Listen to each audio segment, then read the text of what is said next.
Can you please, if we're having issues, not having issues, but we'd like to get the locker straightened out. If you have a locker and you haven't registered it with Jim or Jose, please give them the locker number that you have so we can make sure people aren't taking the locker or taking a lock off, or when it's open, they're just taking it, okay? So if you have a locker, make sure you pass that on so we put your name down on it.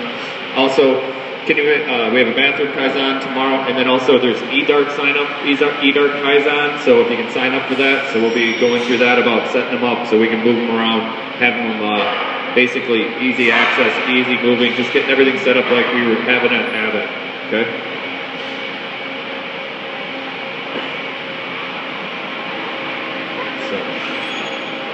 All right, so again, talking about the scheduling, the master scheduling. So after nearly 100 years, these manual scheduling methods were replaced by the 1970s by a computerized material requirement planning system, or MRP.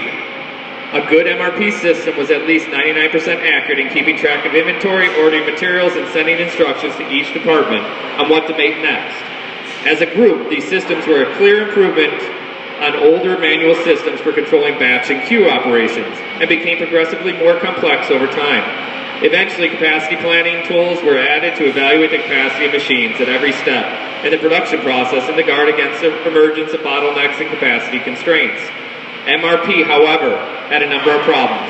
If even one part was not properly logged into the system as it proceeded from one production stage to the next, errors began to accumulate and played havoc on the reorder triggers, telling the department when to switch over to the next type of part. As a result, downstream manufacturing operations often had too many parts, the mood of overproduction, or too few parts to meet the production schedule, producing the mood of waiting.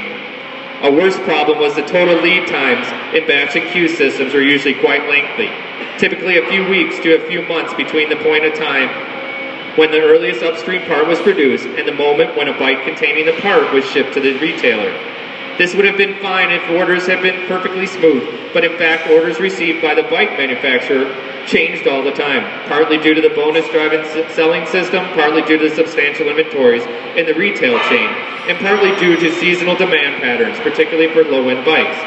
What's more, there were more often engineering changes in bicycle design, even for mature products, meaning that considerable fractions of the parts piled up alongside the value stream were suddenly either completely obsolete or in need of rework. Okay? So if you think about it, that is us to the T. We have an ERP system. We didn't do the inventory. We weren't doing the inputs correctly. We were making changes. Inventory was way off. We didn't have product when we thought we had it. We didn't have finished goods when we thought we had it.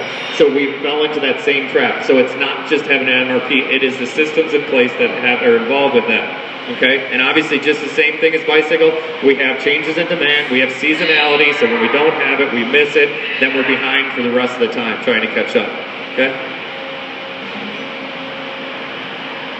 I have a long